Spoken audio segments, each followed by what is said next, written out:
right, it's time now to review headlines on today's newspapers with Ombudsman of This Day and Arise Media Group and This Day Newspaper Limited's Group Executive Director Kayode Komolafe, aka Mr. Keke. Good morning. How are you feeling? Very well, Kachi. Thanks. Good morning, Keke. Good morning, Steve. Yeah. Good to have you. Join us on the Sunday Tonic. Yes. I miss OG today. We miss OG. Okay. She's not here. Hopefully be back The Genix herself. next Sunday. Yeah. All right, we'll see ya. Okay, so let's go into the review of the newspaper headlines. We'll start, of course, as always, with This Day. On Sunday, the newspaper of record. Let's take it from the very top to bottom. The window story says, citing current economic realities, federal government pegs ministers impressed at 700,000 with effect from the 1st of August. The entire story details why this is necessary. I think for the PAMSECs and directors, it goes down to 500,000 monthly from 1st of August as per they are impressed. I'm not sure whether the story, because I've not read it in full, if it says from what amount are they coming down from. Was it 1 million or 2 million in a month as impressed? But then it's interesting that the federal government is saying, using the current economic realities as a reason why there must be a reduction in the impressed of ministers.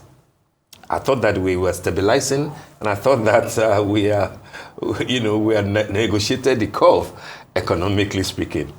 Some other papers are reporting this morning that the cost of a bag of rice has suddenly gone up back to 100,000. And it will still go up. Naira. It will still go up. Why are you saying it? Oh, because as we're heading towards the end of the year, that's a given. That's bound to happen again. We're Prices in still go July. up. We're in July, yes. This is just mid-year. This Anyway, is July. it's still the same thing. I mean, interestingly, for those like Kachi who will be thinking in terms of summer holiday, it is interesting that what people are paying this time around is a lot higher than last year. So what has changed in a year that things ought to be stabilizing? It's a lot, there's a lot that is still... Food insecurity, I would also imagine. Security? Food security, I would also imagine. Will be responsible for the cost. You were asking what must have changed between last year and today. Why and things are now going up. Why things are now going up, specifically as it pertains to food. One of the reasons could also be food security as to the reason why things will continue to increase. Because there's still so much insecurity in Nigeria, and as long as insecurity persists, food will always remain expensive. So we're not stabilizing as we thought we were. We're not. Okay. The other stories, and this on a good note, Tinubu First Lady Sanwo-Olu Mba hails Super Falcons for winning 10th WAFCON Cup. It was an emphatic victory yesterday. It started badly. We were 2 goals down. And then the Daman miracle, or shall we say the Rabat miracle, happened yesterday in the beautiful city of Rabat. 3 good goals in 45 minutes to shoot the Falcons up as the dominant force when it comes to female soccer in Africa. Congratulations to all of them. Esther Okoronkwo, Michelle, all of the beautiful ladies, Ushuala, they did very well. They made us proud. And then besides, so that's why we have that picture, which is the first photograph on the cover of This Day today, showing the ladies celebrating. Beside that story, Umai, the Minister of Works, is responding to the former governor of Kano State. And it says Kwakwanso's desperation won't earn him Buhari's impeccable legacy. I'm sure that's a missile in form of a response to the Kwakwansia leader.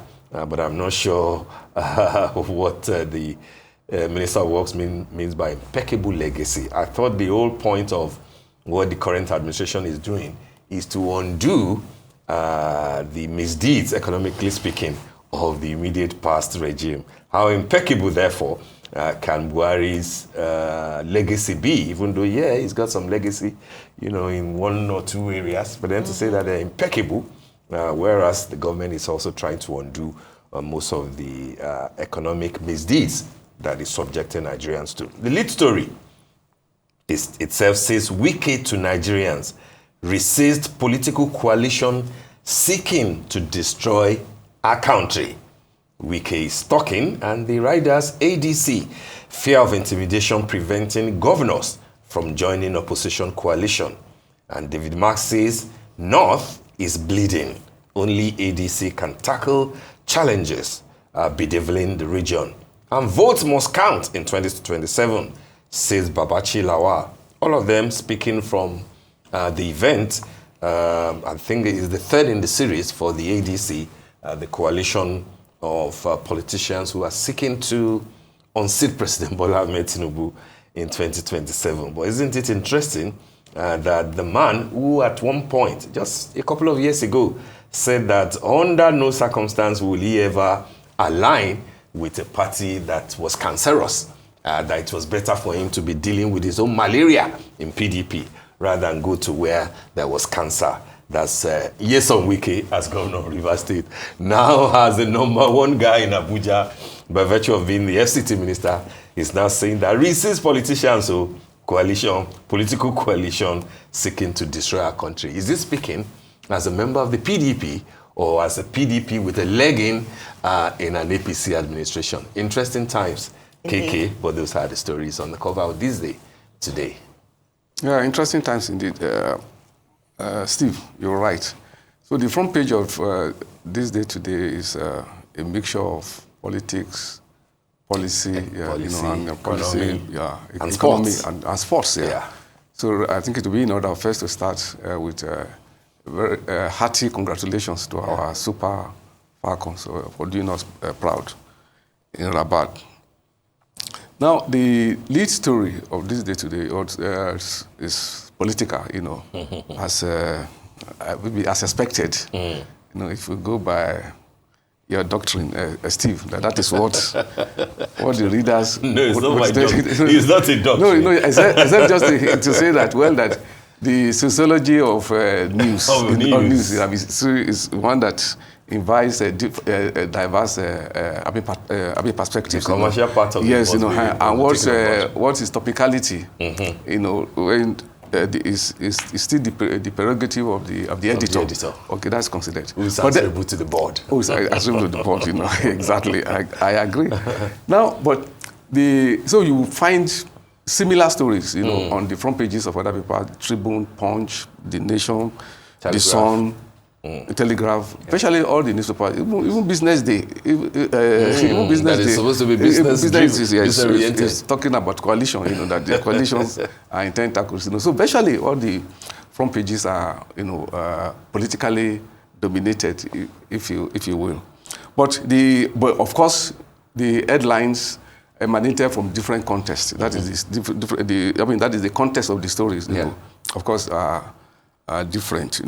Now, the specific context of the headline of This Day on Sunday was the 50th, anniversary of University of Port Harcourt, the Golden Jubilee. That's the second picture, and also the convocation.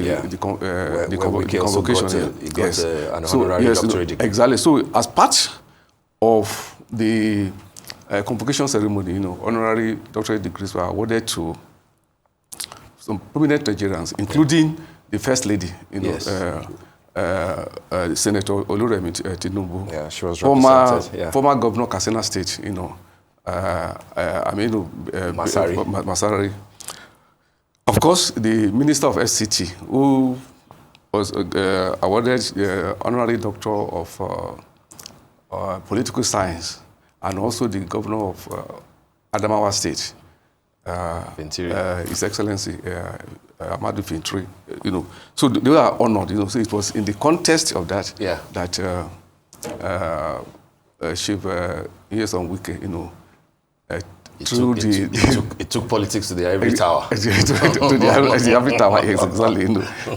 Maybe inviting the ivory tower now to also come into politics and made the point. But so that was the context in which he made the statement. And of course, in that story too, there was also the part of the ADC, the interim national secretary of ADC, Honorable. Arabashala? No. Of ADC? ADC, yes. The publicity secretary. Publicity.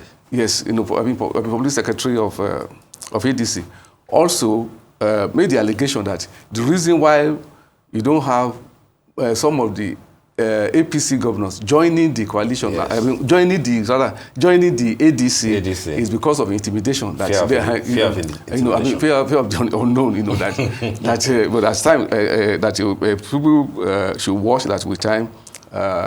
He predicted that there would be a movement, from from APC to ADC. So it's a mutual exchange of tirades, But the point still to be made that, while this politicking is going on, the politicians should address issues.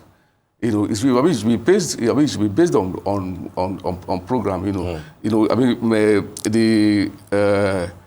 The opposition should not just be throwing tirades to the government to the party in power, but also take on the party in power on the basis of policy of what it's doing. The same way the party in power also should be doing enough of policy articulation, explaining its policies to people, and not just throwing tirades, against the opposition, Because, for instance, like I was saying, that if I were to be an editor, it's not just what Wike is saying or what ADC is saying. Now, the meteorologists, they've warned, that floods, are impending, this year, that many parts of the country are going to, face a flood. God forbid, in a few weeks' time, the headlines will be reporting flood disasters, property, lives, being destroyed. For instance, what if we have a story, on Sunday, examining the preparedness of all the states, or the federation? How are we preparing, for the flood? In lowland areas, are people being evacuated? Are people being mobilized, to guard against it? That's a brilliant what is happening to the ecological funds? To the weekend editors. Exactly. I'm sure the smart ones will. Exactly. That used to be the idea of weekend stories. Not just what politicians are saying. Not wait till the disaster has happened. Thank you very much. For instance, do we have any comprehensive story about how ecological funds? That is the fund. Which is a first line deduction, from the federation account, given to all the states. Yes. Every year we will just go on lamentation about ecological disaster without putting the respective state governors to task on how the ecological funds are put in. So why not saying that politics should not be discussed? I think that we should also give attention to policies, both in terms of articulation as well as implementation. Correct. The other story, which is also very important, is what you call it missile, from the Minister of Works, Umai, to Kwankwaso. I think the readers will find more than a missile, in the story, because, for instance, to start with, I think there is a problem, when you have Dr. Kwankwaso, who just 2 years ago contested to be the president of Nigeria, to be the president of Nigeria. So if Kwankwaso is concerned about policy implementation, about what the party, the government is doing right or not doing at all, I think Kwankwaso's concern should be the whole of Nigeria, and not, the North. Not the North, because he is seeking not to become the government of the North, but government of Nigeria. But to be he hasn't declared that he will run this time around. Okay, I'm just saying that. It's still also mobilizing. Yes. So for a person who wants to become a president of Nigeria to be saying that certain policies are concentrated. Certain projects are concentrated in the south at the expense of the north. Now, Umai, like I said, apart from the missile, what the readers will find in the story was saying that, in actual fact, that projects of his ministry, that 52%, of the projects, are located in the north, and there is 48% that is in the south. So, on the basis of fact that the point made by Kwankwaso is not correct, and he cited, these projects, including the Kaduna Abuja Kano Road, which is about 700 kilometers. He cited the Akwanga Jos Boshi Gombe Road, which is about if you heard what Umahi said with what Sunday Diary, said, 439 kilometers. Yes. He cited. Kwakwaso has been educated on what is exactly. going on. So I'm just saying that it is important. It is important, for politicians who are national leaders, not just only to talk on the basis of facts, but not to make statements, that would deepen division. Those who seek to be leaders of Nigeria, should be speaking for Nigeria. Their voice, should be that of unity. Because if you are going to have nation building, it's Nigerians that are going to build this nation. Exactly. So the tone of Kwakwaso is very divisive and very unfortunate. Yes, it is. All right. So the cover of this Day Style today, quite interesting, I have to say. First ladies, fierce advocates, the women behind FLAC. FLAC means First Ladies Against Cancer. These are a group of women, current and former First Ladies, who have come together to fight a good fight, to fight against cancer, to see how they can provide free screenings, policy reviews to make sure that they can help more people, not just women, who have to deal with that very, very unfortunate disease. And of course, from that image, you can see Her Excellency Barrister Chioma Uzodinma, the First Lady of Imo State, and the FLAC chairperson. We also see Her Excellency Hajiya Lami Amadu Fintiri, the First Lady of Adamawa State, and the Vice Chairperson of FLAC. Her Excellency Bamidele Abiodun, the First Lady of Ogun State, and the Treasurer for FLAC. Her Excellency Dr. Zainab Shinkafi Bagudu, the immediate past FLAC chairperson and former First Lady of Kebbi State. And we also see Her Excellency Mrs. Folorunsho Amosun, former First Lady of Ogun State and FLAC member. Her Excellency Dr. Linda Ayade, the former First Lady of Cross River State and a member. Her Excellency Dr. Amina Abubakar Bello, the former First Lady of Niger State and founding chairperson of FLAC.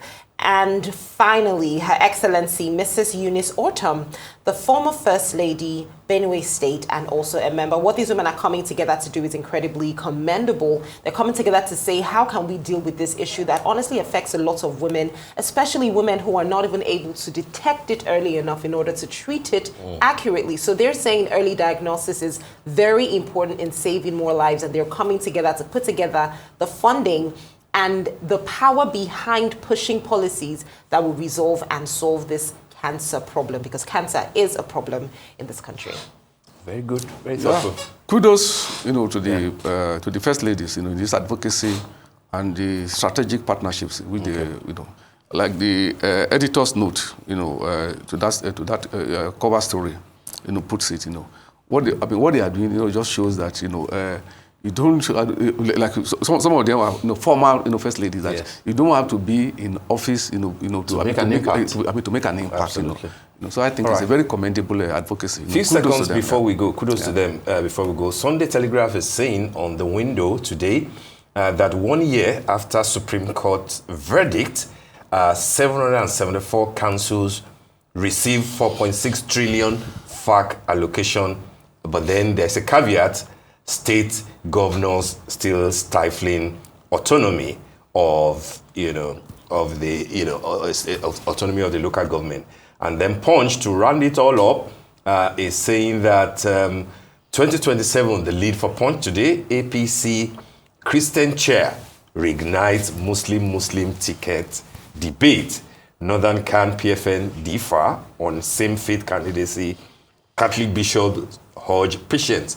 Caution. It looks like with the new chair, the former minister, as the chair of the APC now, who happens to be a Christian, the likelihood that it will be a Muslim ticket for the APC. This is what Punch. Come 2027. Come 2027, just like 2023.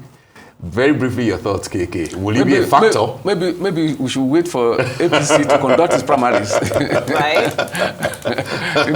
Instead of looking into the crystal ball. No, but everybody knows that Ashwaji will get the ticket. The question will be... Everybody knows? The ticket of the party.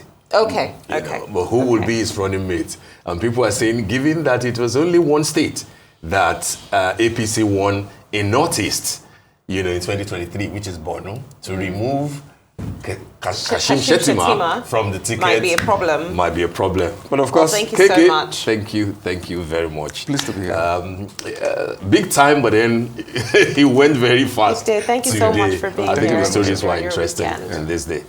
All right, thank you so very much. That brings us to the end. That brings us to the end of the morning show today. Thank you for watching and do stay safe. I'm Steve Ayorinde. And I am Kachi Ofia from our entire team here in Lagos, Nigeria. Enjoy the rest of your morning and, of course, the rest of your day. Goodbye.